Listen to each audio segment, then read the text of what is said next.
recibirte en esta Eucaristía.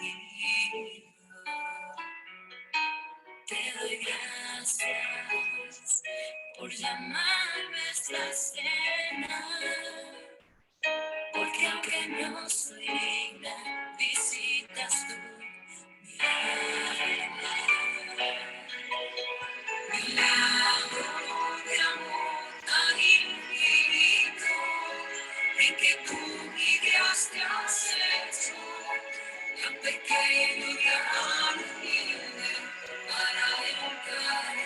Gracias, un milagro de infinito, en que tú, mi Dios, te olvidas de tu gloria y de tu majestad.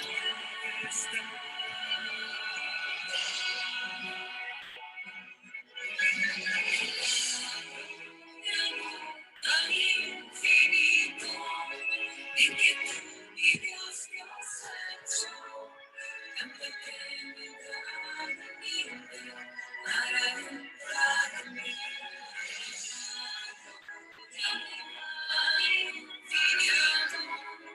En que tú, mi Dios, te olvidas de tu gloria y de tu majestad por mí.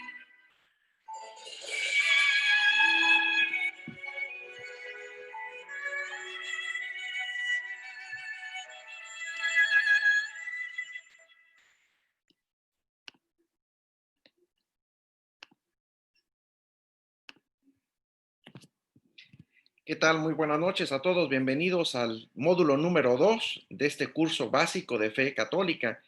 En esta ocasión vamos a ver todo lo que se refiere a Cristo es Dios, y el día de hoy vamos a tener a un ponente. Enseguida se los presento. Antes que eso, me gustaría que nos pusiéramos en presencia del Señor.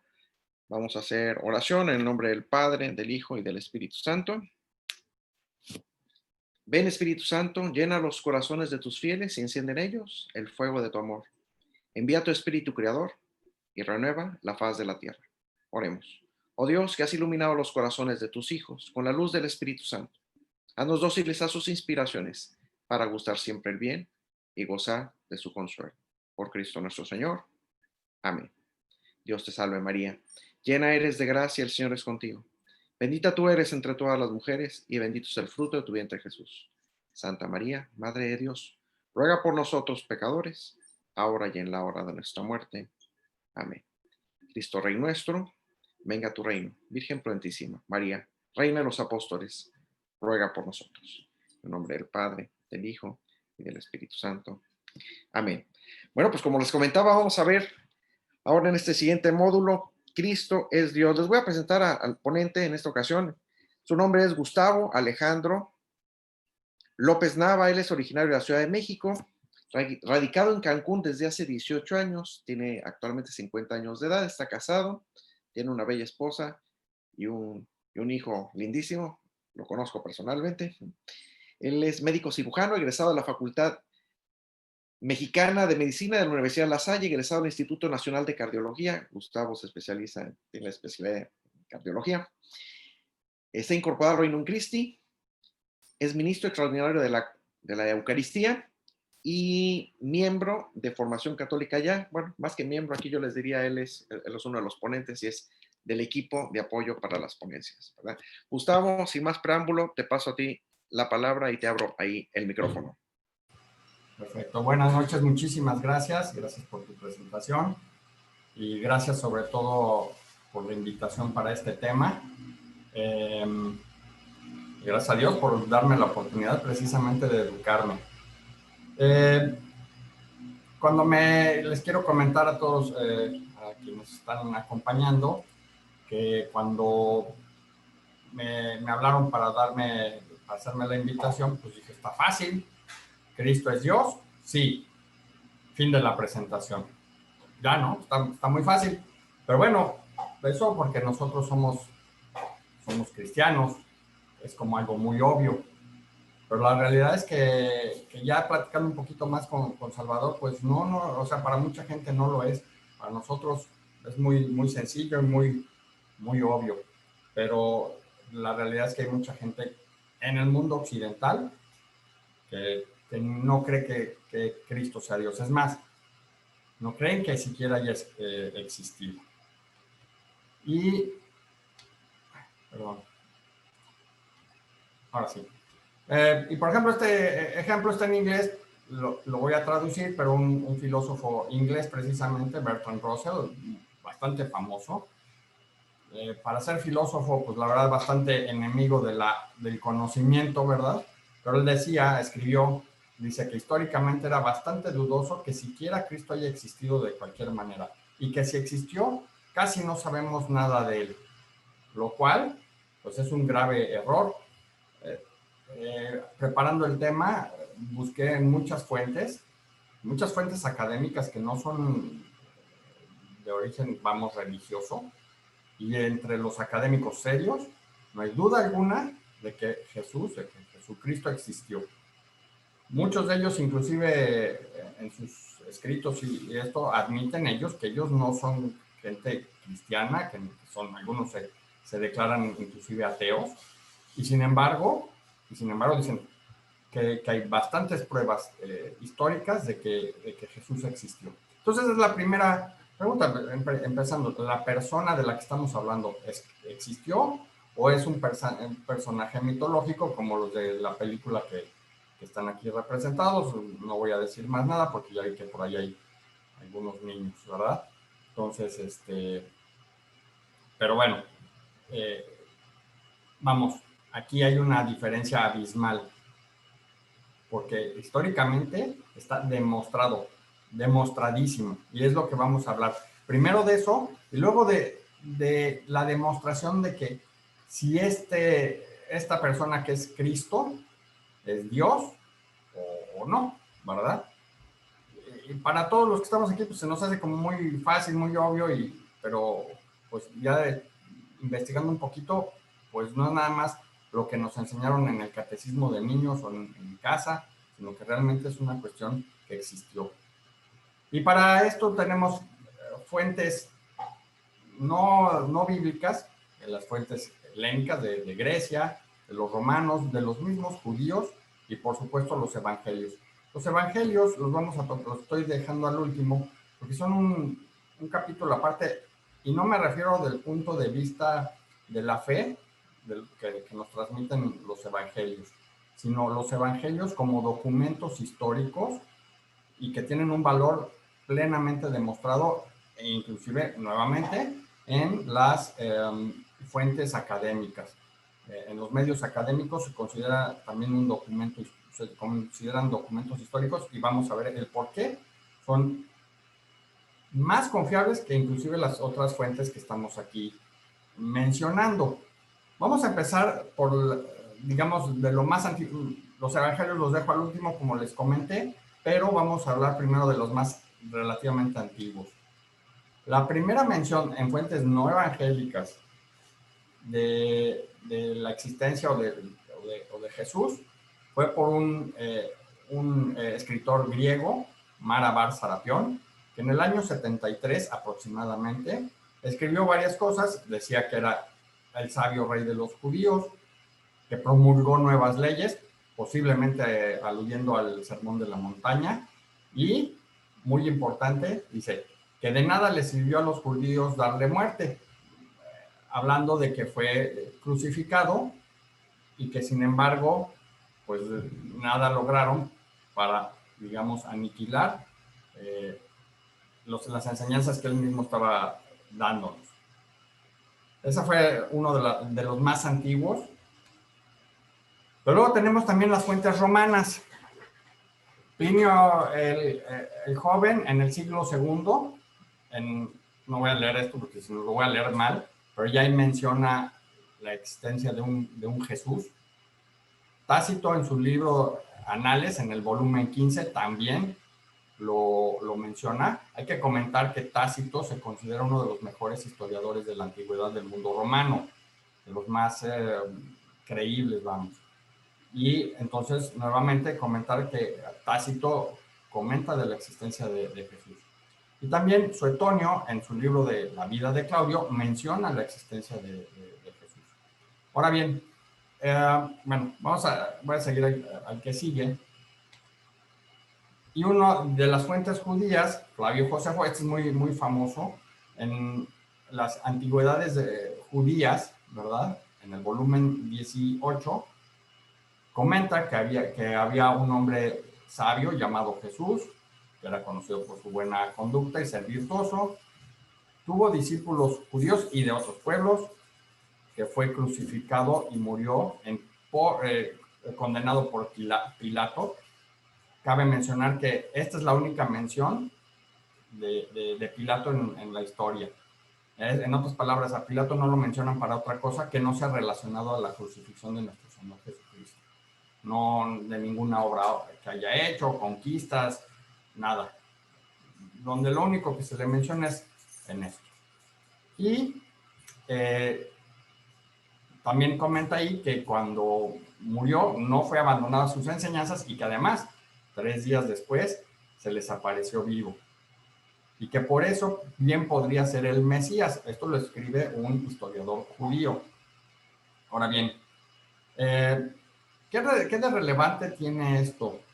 Pues muchísimo, porque, y me voy a regresar, estos escritores y historiadores, en particular los romanos y también el Flavio Josefo, pues la verdad es que no tenían ningún incentivo para escribir acerca de alguien que estaba en una provincia muy alejada de Roma, que en realidad no aportaba grandes riquezas, era más bien una provincia fronteriza, y pues que Jesús no era ningún líder, no era un general, no tenía grandes ejércitos, y sin embargo se tomaron la molestia de escribir. ¿Y esto qué significa? Que lo oían mencionar y mucho. Porque si hubieran oído hablar una sola vez acerca de él, oh, qué curioso, pero lo escucharon y lo escuchaban y lo escuchaban y lo escuchaban hablar. Entonces, tanto es así que gente que normalmente se dedicaba a escribir de emperadores, de generales, de conquistas y cuestiones así, de otros senadores romanos y situaciones así, le dedican tiempo y tinta, vamos, a una persona que había fallecido, entre 100 y 250 años antes que ellos escribieron. Entonces, igual que aquí un judío le dedicara tiempo a alguien que en realidad de alguna manera, vamos a decir, no es que lo fuera, pero pues era enemigo de los judíos por, digamos, suplantar al rey de los judíos, vamos, visto desde la perspectiva de un historiador judío, pues no tenía por qué dedicarle ese tiempo y esa tinta que le dedicó, y además con esas bellas palabras, ¿no? Tenemos otras fuentes, no son las únicas, hay cantidades de documentos que mencionan la existencia de Jesús. Y por ejemplo, en el año 52 después de Cristo, Talus escribió acerca de un fenómeno de una oscuridad y de un terremoto que ocurrió durante la crucifixión de nuestro Señor. Esta referencia, de hecho, no existe el texto original, pero en el año 221 otro autor lo cita en un libro que se llama Cronografía, en el año 221. Entonces, no existe la referencia directa, pero sí una cita hecha posteriormente. Igualmente, Pregón de Trales, en el año 280, menciona que Jesús era conocedor de eventos futuros, esto es, era un profeta, y que además él testificó que esas predicciones eran correctas, eran ciertas. Y también menciona el eclipse ocurrido y que además hubo un gran terremoto. Entonces ahí van otra vez una mención acerca de estos fenómenos, vamos, naturales que ocurrieron durante la crucifixión. Y tiene relevancia, ahorita lo vamos a comentar. Y ahí es a donde vamos. ¿Existen evidencias científicas? Claro que las existen. Por ejemplo, volviendo al tema del terremoto, se estudian las fracturas de los sedimentos del Mar Muerto. Esto fue estudiado recientemente. Y este evento B es de un terremoto, perdón, ocurrido en el año 30 aproximadamente antes de Cristo. ¿Sí? Y en este evento C es otro terremoto ocurrido 60 años aproximadamente. Acuérdense que estos son cifras exactas, pero aproximadamente 60 años ocurre este otro terremoto en el evento C. Si este ocurrió 30 años más 60, pues es en el año 30 aprox, más o menos 5, después de Cristo. Coincide con el periodo de la crucifixión de nuestro Señor. Sin embargo, y esto es lo que llama la atención, este terremoto del evento B, se llama, así lo conocen, sí está mencionado en las historias judías, en los libros de historia judía, sí se menciona ese terremoto y que hubo destrucción, etcétera, etcétera. Sin embargo, de este evento, nada fuera de estas menciones no judías y de los evangelios. La explicación te dan el por qué la ausencia de comentarios históricos en las fuentes judías es porque, pues de alguna manera era como vergonzoso era admitir que el que habían crucificado, pues era realmente el Hijo de Dios. Entonces mejor ahora sí que calladitos se ven más bonitos y se quedan callados, pero aquí tenemos las evidencias científicas de que sí ocurrió dicho terremoto. Pero ahora sí que hay más. Colin Humphrey es un astrónomo, y digo, para la gente que sabe no es tan complicado, y hizo una regresión matemática y calculando los eclipses lunares que han ocurrido a la Tierra a lo largo de la historia. Y él comenta que el 3 de abril del año 33 después de Cristo, la luna se elevó de color rojo. No fue solo que hubiera un eclipse a medianoche, sino que el eclipse, desde que salió la luna, estaba así. Y además hubo múltiples testigos, porque además, por ser la Pascua judía, estaban esperando, viendo a ver a qué hora salía la luna, para ya poder ingerir sus alimentos. Antes de eso no podían ingerir sus alimentos. O sea, entonces mucha gente vio ese fenómeno de que la luna se elevó, pero ya, digamos, lo que se conocería como un eclipse lunar. Y por eso se veía roja. Y ya, inclusive, nosotros mismos los hemos visto, obviamente, pues, eclipses lunares. Es otra evidencia y, digamos, matemática, que alguien que tenga la habilidad y los conocimientos lo puede hacer también posible. Bueno, llegamos aquí a los evangelios y la pregunta sería que si son fuentes históricas confiables. Y la duda es porque dicen, bueno, pues, de modo que digan que no, ¿verdad? Pues vamos a decir que siempre que sí, pero ¿realmente lo son? Bueno. Hay varias razones para considerarlos como fuentes verdaderamente confiables desde el punto de vista histórico. Primero, fueron escritos tempranamente. Comparativamente hablando con las otras fuentes que les comento, fueron escritos mucho antes de las otras fuentes. Además, de esos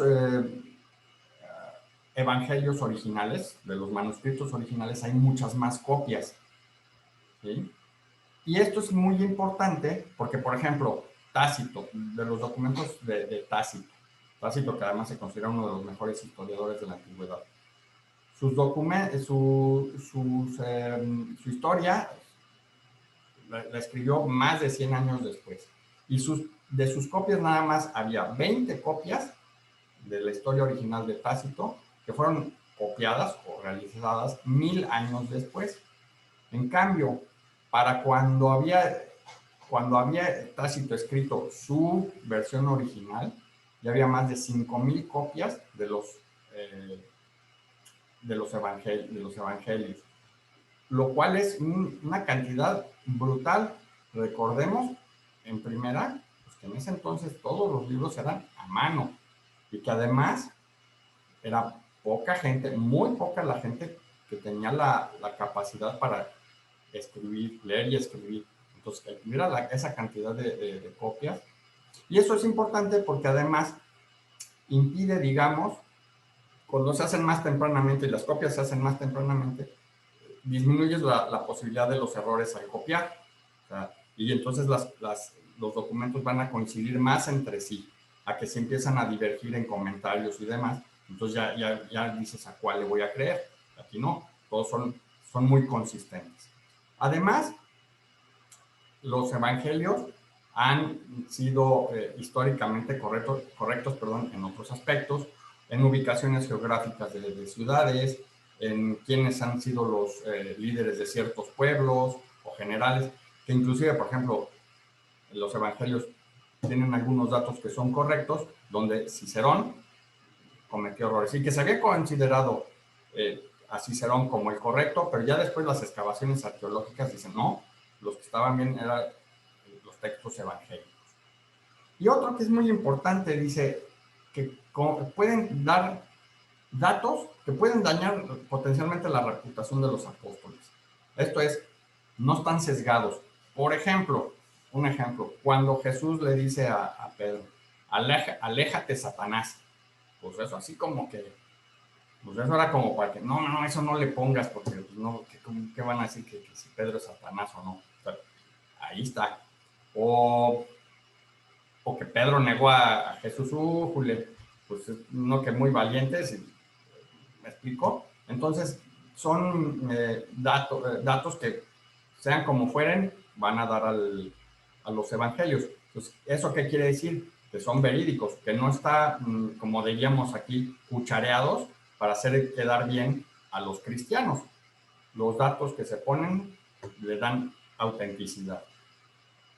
Y además, hay algunas cosas que son, entre comillas, contradictorias, pero que le dan mucha solidez. Lo vamos a ver un poquito más adelante. Entonces, bueno, ya quedamos de que la persona humana, un señor llamado Jesucristo o Jesús, sí existió. Ahora, la duda, bueno, ¿y él es Dios? Y aquí tenemos, ya entramos en el terreno de los misterios, en específico el misterio de la encarnación de Dios. Ya sabemos que los misterios son eso, misterios, que no los vamos a entender nunca de manera a cabalidad. Y que bueno, ya aquí la luz de la fe nos ayuda. Nunca la vamos a poder explicar, pero sí vamos a apoyarla, ¿no? Y aquí tenemos la cita bíblica. Al llegar la plenitud de los tiempos, envió Dios a su Hijo, nacido de mujer. Pero no es la primera mención de ello. En Génesis, en el libro 3 del Génesis, ya este pasaje se conoce como el protoevangelio, donde dice, le dice al demonio, pondré enemistad entre ti y la mujer, entre tu linaje y su linaje, o sea, nosotros. Y también habla ahí de su linaje, el hijo de María, que es Jesús. Él te pisará la cabeza mientras acechas tú su calcañar. Haciendo un breve paréntesis, comentario de mi hijo, ¿verdad? Muy cierto, ¿verdad? Vemos, si nos imaginamos a nuestro Señor pisándole la cabeza al demonio, pues él no andaba descalzo, andaba con sandalias, de tal manera que ha derrotado al demonio a chanclazos, para que le duela más al príncipe de la soberbia. Pero bueno, quitando eso, este es un protoevangelio. Ya se menciona que la mujer iba a dar a luz al Hijo de Dios, ¿verdad? Y que lo iba a derrotar. Y bueno, ¿y por qué? O sea, ¿por qué vino? Digo, todos sabemos que vino a salvarnos, pero esa encarnación pues tiene el origen en el amor que Dios nos tiene, ¿verdad? Y aquí en Juan nos dice, en esto se manifestó el amor que Dios nos tiene, en que Dios envió al mundo a su Hijo único para que vivamos por medio de él. Ciertamente, él vino a salvarnos, pero escuchando varias reflexiones, una de ellas muy bonita decía, y bueno, ¿qué hubiera pasado si nuestros primeros padres, Adán y Eva, no hubieran pecado? ¿Quiere decir que no hubiera venido?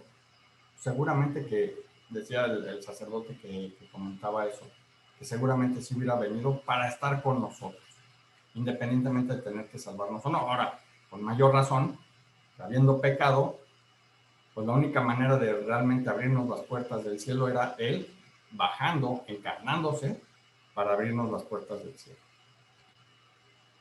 Y bueno, ¿qué es la encarnación? El catecismo aquí nos lo dice. Es un misterio de esa admirable unión de la naturaleza divina y la naturaleza humana en la única persona del Verbo. Eso es catecismo. Ahí tienen el número, es el numeral número 483. Y en el numeral 464 no dice que no es que sea medio Dios y medio hombre. O sea, es Dios entero y hombre entero. Dios verdadero y hombre verdadero. Y no es una mezcla ahí rara. O sea, están bien definidas la persona humana y la persona divina y están unidas, ¿verdad? Y eso, por eso es un misterio. ¿Cómo puede ser eso? Literal, solo Dios lo sabe. Y esto dio lugar, este misterio y esta dificultad para comprenderlo, dio lugar a que surgieran, sobre todo, bueno, no al principio, todavía, varias herejías contra esta naturaleza dual de nuestro Señor. La primera de ellas, que los ebionitas, que era un grupo de judíos conversos, decían que era un simple hombre, que era muy santo, pero pues, que nada más era un hombre. En el siglo II, luego ya surgió lo que se conoce como el adopcionismo, que ellos decían que Jesús fue un hijo adoptivo, un humano que Dios adoptó. Y el arrianismo, esta ya fue más, de hecho fue muy difundida esta herejía por Arriano, que negaba la divinidad de Cristo. Luego tenemos otra que de este docetismo hay varias versiones, pero simplemente lo que decían ellos que el cuerpo de Jesús era una simple aparición, que no era verdadero su cuerpo, que sí era Dios, pero que el cuerpo que tenía era como un fantasma o una cosa así que nos tenía ahí nada más engañados, pero que no tenía un cuerpo verdadero. Luego hubo otra, que era el nestorianismo, y que decía que había dos sujetos de manera moral, unidos, pero no físicamente. Y esto dio lugar, y todavía estamos ahora lidiando con esto, a que se rechazara el título que se le daba a María, de la Madre de Dios, o Teotocos. ¿Por qué? Porque decían ellos que había dado a luz a un hombre, pero no a Dios, porque no estaban unidos físicamente. ¿Verdad? Y entonces decían que ellos, que María no es la Madre de Dios, sino nada más de la parte humana, lo cual es una herejía. Y ya en el concilio de Éfeso, pues se proclama que María sí es la Madre de Dios, mediante esa concepción humana del Hijo de Dios en su seno. Y esa unión de la persona divina y la persona humana de Dios. Otros decían, otra herejía, dice el monofisismo, que decían que la naturaleza humana quedaba absorbida por la naturaleza divina. Igual, hay que reconocer que hay un solo Cristo Señor y que tiene dos naturalezas, no están confusas, no están entremezcladas, no están divididas, pero no están separadas. Es un misterio, ¿verdad? Y quedan unidas y que confluyen en un solo sujeto y en una sola persona. Vamos, me costó bastante trabajo esto precisamente porque pues para mí es como Dios es hombre y es Dios y pues no hay que estarle buscando problemas a estas cuestiones, ¿no? O sea, y vamos a ver ya mi última diapositiva, ¿por qué lo digo? Jesús es verdadero hombre, experimentó hambre después de su ayuno en el desierto, pues 40 días, pues claro que tenía hambre y sí la experimentó.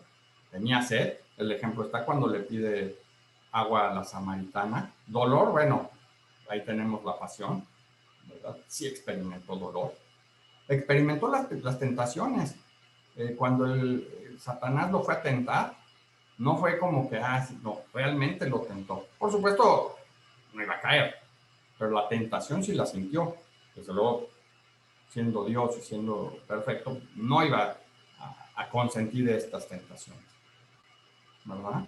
Sintió miedo, por supuesto que sintió miedo, y lo tenemos en la oración del huerto, antes de la pasión. Él sentía miedo, ¿verdad? Y tristeza también. Cuando muere Lázaro, pues llora por su amigo. Entonces, ¿había esa naturaleza humana? Por supuesto que la había. Entonces, es un verdadero hombre, ¿verdad? Y aquí nos dice, de hecho, todavía en el Concilio Vaticano II se reafirma esto, que es un verdadero hombre. Y nos dice en el Concilio Vaticano II, que el Hijo de Dios con su encarnación se ha unido, en cierto modo, con todo hombre, con todos nosotros. Trabajó con las manos, pensó con inteligencia de hombre, obró con voluntad de hombre, amó con corazón de hombre, y nacido de la Virgen, se hizo verdaderamente uno de nosotros. Dice, semejante en todo a nosotros, excepto en el pecado. ¿Qué tenemos que hacer nosotros? Imitarlo a Él, no Él a nosotros.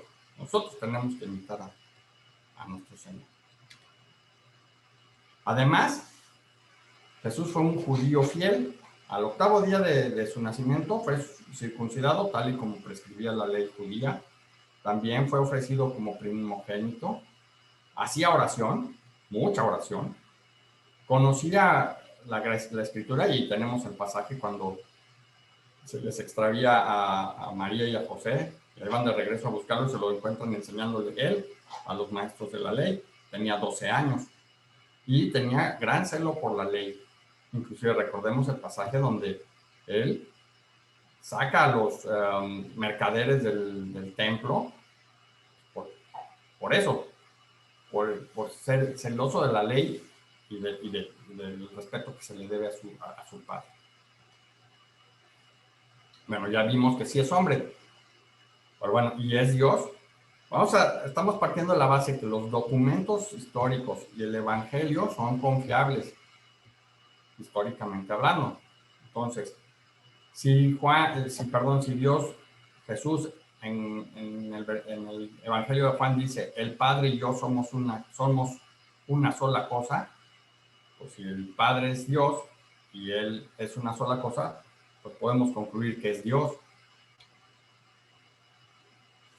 También en el Evangelio de Juan, cuando les dice, él se asume Dios y dice, les aseguro que antes de que naciera Abraham, yo soy. Recordemos que Dios no tiene nombre y que la manera de designarlo era esa precisamente, yo soy. Y precisamente en este Evangelio, cuando dice esto, los fariseos y demás gente quisieron apedrearlo porque literal, se desgarraban las vestiduras diciendo que cómo se atrevía a declararse él Dios. ¿Por qué? Porque es Dios. También en Mateo declara que él tiene todo el poder. Dice, yo he recibido todo el poder en el cielo y en la tierra. ¿Sale? Dice que es, junto con el Padre, una sola cosa. Que Él está al principio de los tiempos, que tiene el poder en el cielo y en la tierra, ¿verdad? También que perdona los pecados, ¿verdad? Y aquí en Marcos, pues en el pasaje donde cura al paralítico, lo primero que le dice es que le perdona, hijo, tus pecados te son perdonados. Y no solo ahí, dice, los escribas estaban sentados allí, pensaban en su interior, o sea, no lo dijeron. ¿De qué está diciendo? Está blasfemando, en fin, ¿verdad? ¿Quién puede perdonar los pecados sino solo Dios, efectivamente? Y Dios, conociendo sus mentes, les dice, ¿qué están pensando? Les leyó la mente. Eso solo Dios lo puede hacer. ¿Qué es más fácil? Decir al paralítico, tus pecados te son perdonados, o levántate tu camilla y camina.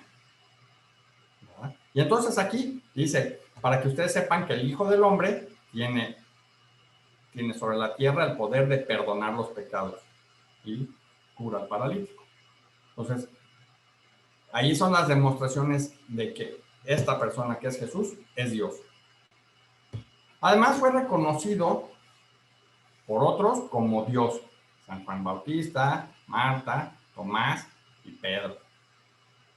¿Verdad? Y, digamos, uno de los más importantes, bueno, cuando Pedro le dice, tú eres el Mesías, el Hijo de Dios vivo.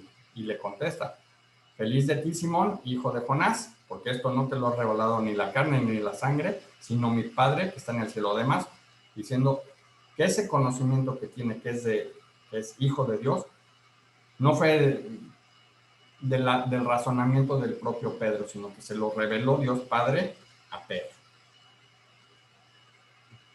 Además, pues realizó múltiples milagros. Nos podríamos pasar aquí yo no sé cuántas horas hablando de todos los milagros que están descritos en los evangelios, y no se describen todos.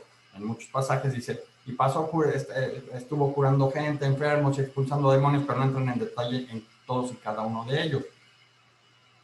Sin embargo, pues sí hay muchos y muy, muy conocidos. Por ejemplo, aquí en esta representación de cuando va en la barca, que está la tormenta, y además Jesús va muy, muy tranquilamente durmiendo en la parte de adelante en la proa de la barca, y los otros están muertos de miedo.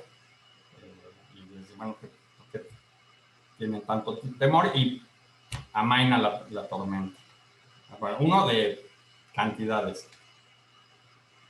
Pero más importante, pues que Jesús resucitó. Digo, ¿qué más milagro? ¿Resucitó muertos? Sí, claro. Pero además se resucitó a sí mismo, Él resucitó. Y bien dicen aquí, si Cristo no ha resucitado, vana es nuestra predicación y vana también es nuestra fe. Sin embargo, pues no estamos en vano predicando y dando a conocer pues el reino de Dios, de Jesús. Ahora, la verdad es que esto de que si Jesús resucitó o no, pues es difícil demostrarlo, ¿no? Como dice aquí, no puede ser enmarcado en el ámbito demostrable científicamente. O sea, no puede hacerse experimentos. La verdad es que sería eso ridículo. No puede uno esperar que haya pruebas científicas de que los muertos resucitan. O sea, la verdad es que no. Ahora bien, en los evangelios se menciona precisamente esa resurrección. Y como les decía yo hace unos minutos, los textos evangélicos son en cierta manera incongruentes entre sí, y ahorita vamos a ver por qué. ¿Por qué lo digo? Sin embargo, eso no le resta, y al contrario, lo decía el Papa Benedicto en uno de sus escritos, que esa incongruencia no disminuye ni desacredita esa atendibilidad de lo que sucede o sucedió, sino que la refuerza. En otras palabras, que una cosa que es muy difícil de explicar y de dar a conocer, es como si a alguno de nosotros nos piden que expliquemos los fenómenos de la física cuántica. Los científicos pues lo entienden matemáticamente, pero ¿cómo lo transmites? Pues es muy difícil, Bueno, pues más difícil es esto, cómo explicar y dar a conocer que resucitó una persona. Bueno, y entonces ellos lo único que hicieron fue escribir y describir lo que vieron y pensaron en ese momento. Y entonces algunas versiones chocan, pero en vez de estarse poniendo de acuerdo, a ver, ¿qué le vas a poner tú aquí? No, mira, no, quítale eso, mejor le ponemos así para que cotejen entre sí y le dé fuerza, ¿no? Como me llegó la inspiración, lo escribo. No importa lo que haya en otro evangelio, yo así me lo inspiraron y así lo escribo. Entonces le da mucha solidez porque no está maquillado el texto para hacer que sea congruente con otros textos. Y por ejemplo, ¿cuáles son las famosas incongruencias de las que le estoy hablando? Uno, un hombre que se proclama Dios y muere. Pues uno pensaría que, sobre todo en cualquier momento de la historia, que un Dios, pues que fuese, ¿no? Digo, pensando en alguien que no cree en Dios, pues que los dioses serían inmortales. Inclusive Nietzsche se trata de botanear o de burlar cuando describe que Dios ha muerto. Sabemos que no es así y que además resucitó. Pero bueno, esa sería una, entre comillas, incongruencia, ¿no? Como alguien que se proclama a sí mismo Dios muere en una cruz. Luego la otra incongruencia, entre comillas, por esto entrecomillado, que sus primeros testigos de esa resurrección fueron mujeres. Recordemos que en el mundo antiguo los testimonios de las mujeres no eran considerados relevantes, ni confiables, ni nada. Y sin embargo, ellos lo escriben así. Pudieron haber dicho que los primeros en llegar pues fue Pedro y Juan. Bueno, Juan esperó a Pedro y no haber mencionado que fueron las mujeres las primeritas en atestiguar esta resurrección. Además, fue relatado de forma incongruente. En algunos dice que Jesús se les aparece a unos y no lo reconocieron, otros sí les reconocieron, otros que era con un humano con cuerpo y comía con ellos y demás, y otros que era capaz de atravesar paredes y demás, ¿verdad? Inclusive, otra incongruencia es que los discípulos se describen a sí mismos como incrédulos, ¿verdad? Y tenemos el ejemplo clarísimo de Tomás, de Santo Tomás, perdón. Entonces hay varias, entre comillas, incongruencias. Pero también tenemos las evidencias que, y ahí por eso puse aquí el ejemplo de la sábana santa de Turín, no es un dogma de fe, pero, y no pude obtener el dato, pero se hicieron cálculos estadísticos de cuáles eran las probabilidades de que fuera esta persona que está aquí, ¿sí? Fuera otro que no fuera Jesús. Y la verdad es de que es prácticamente imposible. O sea, solamente un ser humano en la historia podría haber sido, ¿no? Que haya vivido en la época, que haya sido crucificado, que le hayan hecho esto, y las heridas en la lanza y las heridas en la cara, que se va reduciendo hasta que dices, pero es que tiene que ser él. Bueno, tenemos razones para creer, ¿sí? Que la fe no niega ni la razón ni los hechos. O sea, el que tengamos fe en la existencia de Jesús y que Jesús es Dios, no niega la razón ni los hechos. Y ahí están los hechos y lo que la razón nos dice. Y entonces, la fe, cuando se basa en la razón y en los hechos, lleva una plenitud y nos lleva a una nueva realidad, más amplia. No una visión de nada más lo que veo es lo que es. No sabemos que hay más allá de eso. Entonces, yo quiero dejar prácticamente ya para terminar esta reflexión para nosotros. El que Cristo sea un verdadero Dios y verdadero hombre, y que yo lo puedo conocer a través de la fe y por medio de la historia de la humanidad, ¿qué implica para mí en mi vida? Yo quiero que eso lo pensemos y lo meditemos, y que lo meditemos todos los días.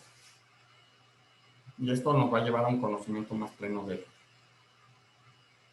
Para concluir, pues lo que nos dice el Evangelio: dichosos los que creen sin haber visto. Y eso yo creo que es lo más bonito. No estar requiriendo de evidencia, sino tener fe en lo que Dios nos dice sin necesitar. Y mira que Dios nos ha dado y nos sigue brindando pruebas de su divinidad y de su existencia. Les agradezco mucho. Gustavo, muchas gracias por tu exposición, por esta ponencia de este módulo. La verdad es que a mí me ha gustado mucho y estoy seguro que a todos los que están siguiendo ahorita el curso también les ha gustado. Vamos a pasar, si les parece bien, a unos minutos de preguntas. Si alguien tiene alguna duda, si quiere hacerle algún comentario, pueden levantarme la mano, pedir la palabra o escribir en el chat. Si quieren escribir alguna duda que tengan, lo pueden escribir también en el chat, ¿verdad? Vamos dejando unos minutitos por si alguien tiene alguna duda. Yo de entrada te digo, Gustavo, que mientras estabas exponiendo una parte en la que creo que el Espíritu Santo por ahí me decía, me llevó al Evangelio, a cuando Jesús le dice a sus apóstoles, ¿y qué dice la gente que soy yo? ¿Quién dice que soy? Exactamente. ¿Y qué dicen? ¿Y qué dicen? El mismo, ¿Qué dicen ustedes? ¿Qué dice la gente? ¿No? Y esa pregunta yo creo que muchas personas se las hacen hoy en día. ¿No? Una pregunta que hay quien sí se la hace. ¿No? Hay quien perdón, no, hay quien ya ni siquiera se la hace. Hay Más quien ya bien, no cree en Jesús, hay quien ya no sigue a Cristo, hay quien ya no voltea a ver al Señor, ¿no? Que ya no cree que Cristo es Dios. y tenemos muchas, o sea, así como había en los primeros siglos de la iglesia, muchas sectas que ya le atribuyen otras cosas a Jesús que viene de otro planeta y cosas así bien, bien raras y que pues, salen inclusive de toda lógica, ¿no? Y confunden a la gente. Y claro, sí. Alguien me está pidiendo por ahí, me está levantando la mano. 2 personas me están levantando la mano. Primero es Luis Montalvo y Katiuska Merino. Le voy a dar la palabra a Katiuska. Adelante, Katiuska. Ya puedes prender tu micrófono. Sí, hermano, buenas noches de Ecuador, Guayaquil, les saludo. Qué gusto. Adelante. Sí, mi pregunta es si me la pueden aclarar. ¿A qué se refiere con que cuando ya Jesús resucitó tenían velados los ojos? O sea, hubo personas que no lo reconocían y estuvieron con ellos, como lo acaba de decir el hermano que hizo la exposición. Entonces, eso quisiera que me diga, ¿a qué se debió de que ellos no podían reconocerlo a Jesús? Claro, en realidad, y sí, precisamente es parte de las cosas que son entre comillas incongruentes, que en algunos sí lo reconocen y en otros que no. Pues precisamente, y esa es justo la respuesta, están velados porque así lo quiso Jesús. O sea, de tal modo que no se permitiera que lo reconocieran, ¿verdad? Pues para que, digamos, dejarlos hablar, que se dieran cuenta, pero eso finalmente por voluntad ya propiamente de Dios. Y cuando Él permitía, lo reconocían. También Pero eso fue por una acción directa de Dios. También podemos agregar, Gustavo, de que recuerden de que todavía no había descendido el Espíritu Santo. Específicamente en la resurrección, todavía no había descendido el Espíritu Santo. No había llegado ese momento. Y el Espíritu Santo es el que hace que sucedan muchas cosas, ¿no? Es el que hace que estemos el día de hoy aquí, no vayamos lejos, ¿no? Bueno, muy bien. Carlos Loría está pidiendo la palabra, se la voy a dar y luego a Luis Montalvo. Adelante, Carlos Loría.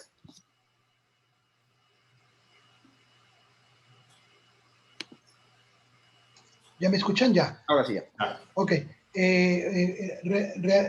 Reafirmando un poquito ahorita esta idea que nos están haciendo la pregunta y reafirmando un poquito la presentación de Gustavo, es en el Evangelio donde nuestro Señor Jesucristo, que es el último día que está resucitado con nosotros, que es en el día 40, cuando sube al cielo y asciende por propio, él solo, o sea, no viene ningún ángel por él, sino él solo asciende al cielo a tomar su lugar a la derecha del Padre. Ahí el Evangelio es muy claro y dice, iban caminando hacia el monte, unos siguiendo a Jesús, sin embargo otros dudaban. O sea, todavía no entendían qué era lo que estaba pasando. O sea, de repente tengo a mi Señor, mi guía, mi maestro, y lo estoy siguiendo, y de repente me lo crucifican y me lo matan. Entonces, todavía no puedo entender, y de repente se me aparece al tercer día en distintas ocasiones a distintas personas y muchas veces evangelios que se están cruzando, que se les apareció a varios en el mismo momento, pues ella era Dios, ella podía, la bilocación ya la podía hacer sin ningún problema, se le podía aparecer a 10 si quería en distintos lugares, o sea, ya era Dios. Y Dios decidía quién lo podía reconocer y quién no lo podía reconocer. Entonces, todavía ellos estaban con esa confusión, todavía no entendían qué estaba sucediendo, todavía no. Es que imagínate que estás viendo morir a la persona que más admiras en el mundo, lo estás viendo morir, ves que lo crucificaron, ves que murió, ves que lo enterraron, y al tercer día se te pone enfrente, bueno, puedo apostar que en ese momento te desmayas.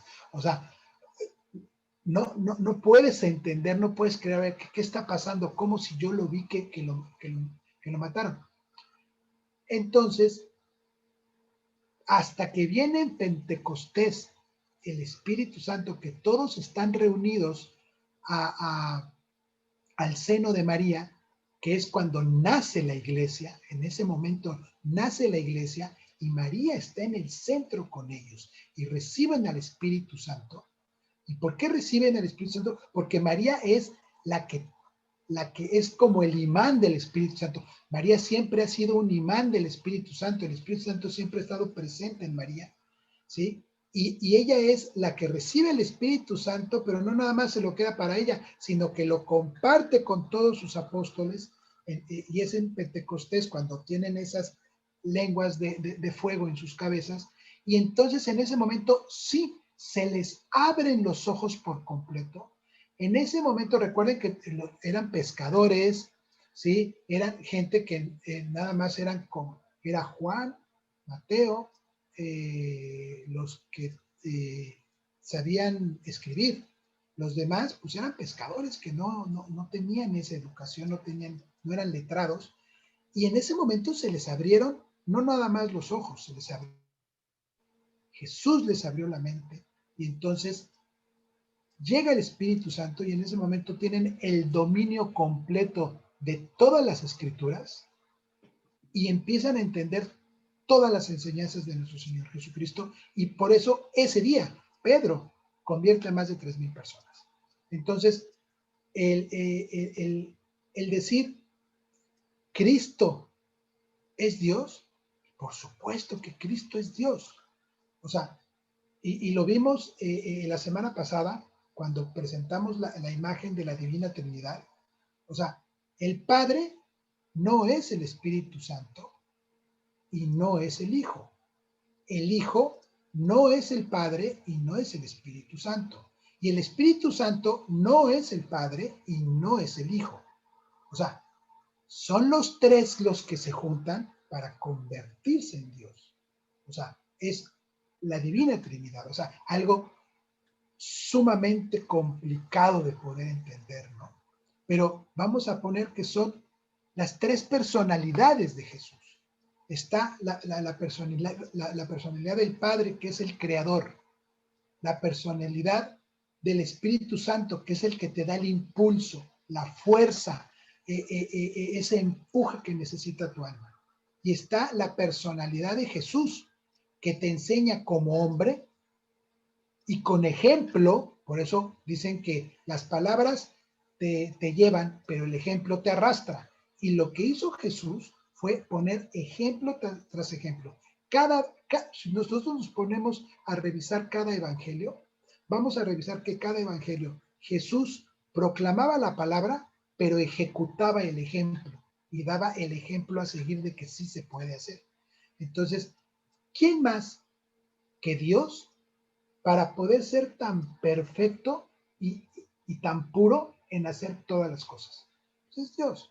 O sea, no podemos negar históricamente la existencia de Cristo, no la podemos negar porque hay muchos textos que no son bíblicos y que afirman la existencia de Cristo, que afirman la crucifixión de Cristo y que afirman la resurrección de Cristo, ¿sí? Incluso en alguna plática que tuvimos aquí, en el mismo Corán, en el que leen el Islam, los que leen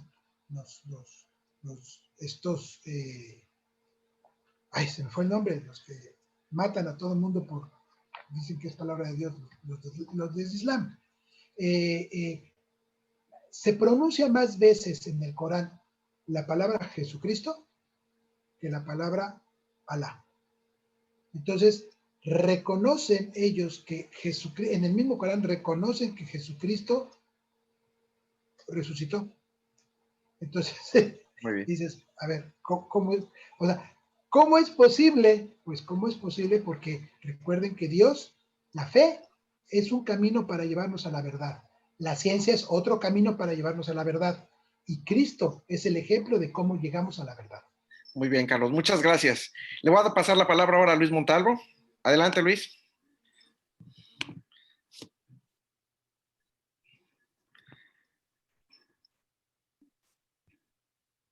Adelante, Luis. A ver si ahora sí. Ok, muchas Ahora gracias. escuchamos. Adelante, ¿tenías alguna duda, alguna inquietud? Vamos a ser breves porque ya tenemos 5 minutos. Es rápido, una inquietud, es muy breve. Esta, y digo, si Dios, Jesucristo una vez resucitado, siendo Jesucristo Hijo, Dios Hijo, y ahorita toda la explicación que acaba de dar tanto como Gustavo como Carlos Loria, me acaban de hacer y tocaron el tema de la sábana de Turín, la sábana santa. ¿Por qué al momento de la resurrección, de las apariciones posteriores a su resurrección, únicamente deja seña de las 5 marcas que conocemos, que son la de las manos, de las plantas de los pies, del lado derecho y la de las espinas, toda vez de que pues sabemos que fue flagelado, que fue masacrado, golpeado en la cara y de todo, porque únicamente al mostrarse muestra esas Este, la esas señas? sábana santa, en primera sí muestra huellas de otras lesiones, inclusive las de la cara. Las más notorias, pues obviamente son las de los clavos, ¿verdad? Y las de la corona de espinas, por obvias razones, pero sí tiene lesiones en la espalda y en las rodillas, por las caídas y eso. O sea, la sábana santa sí demuestra otras lesiones, ¿verdad? Ahora bien, el que ella haya decidido mostrarle, por ejemplo, a Tomás la herida en el costado y las heridas en las manos, pues sí lo quiere.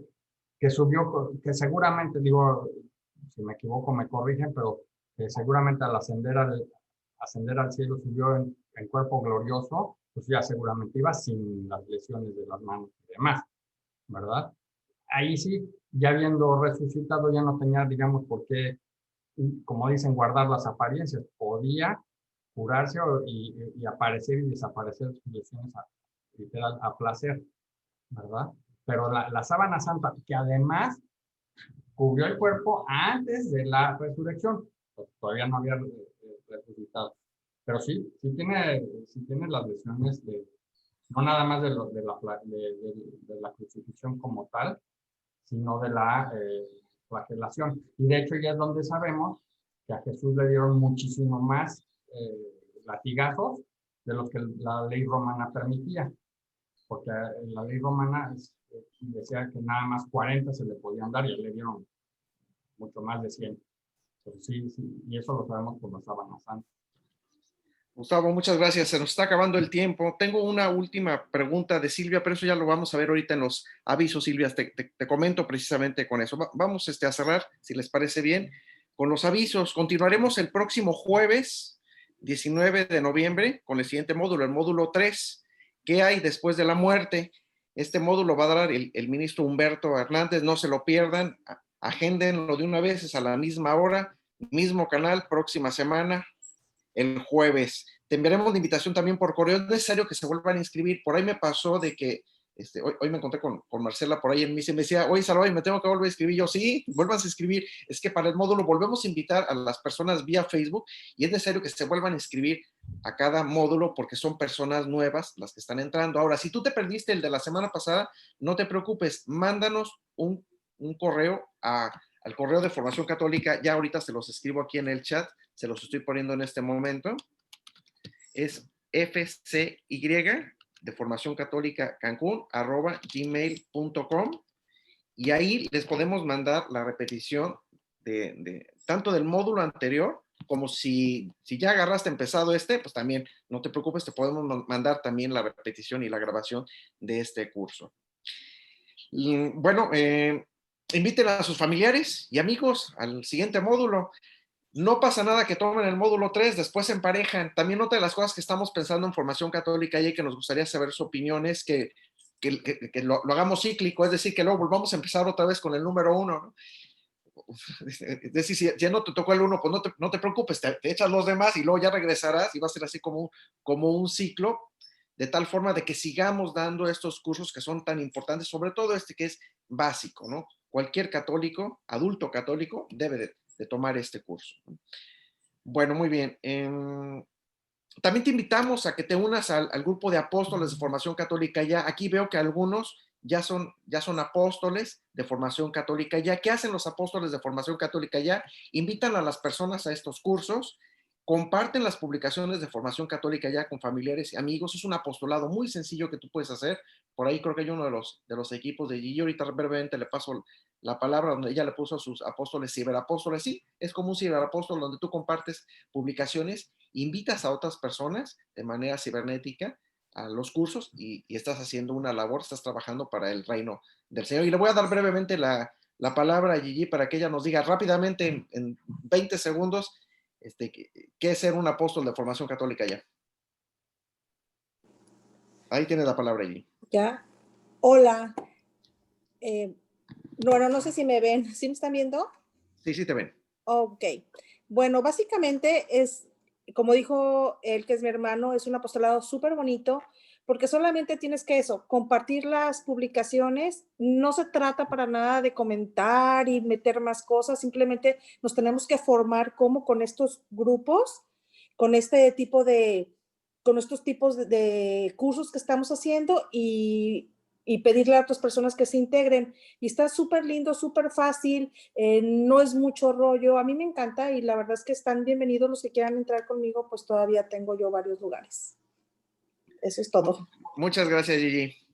Bueno, entonces ya saben, si alguien quiere integrarse a alguno de los equipos, actualmente tenemos 2 equipos que están a punto de llenarse. También les he pedido a los responsables que los cuiden a ustedes, ¿no? Nuestra idea es cuidarlos mucho, que sientan una cercanía, tanto en la formación como en el ser católicos y cristianos, ¿no creen? Así debemos de sentirnos, eso es algo de lo que estamos buscando, ¿no? Bueno, los invitamos a hacer la novena Cristo Rey. Mañana inicia. Quien esté interesado en hacer la novena, mándenos un correo o intégrese de una vez a uno de los grupos de apóstoles, para que ahí yo les voy a pedir a los responsables que les estén mandando la novena diaria. La novena empieza mañana, que es día 13, y culmina el día 22, que es el día de la fiesta de Cristo Rey. Por último, y con esto vamos a terminar, les voy a pedir 2 consignas más. Una, está bien que vengan a los cursos, está padrísimo que estén aquí, los felicitamos, pero debemos de acercarnos a los sacramentos, acerquémonos a la confesión y a la comunión, claro, donde se pueda, porque hay personas que viven en algunos lugares donde ahorita pues no se pueden ir a misa, pero los que puedan ir a misa, los que puedan acercarse tanto a los sacramentos, pues háganlo, no esperemos más, ¿no? Y también, si pueden por ahí participar en una hora eucarística, en una hora santa, pues hagan.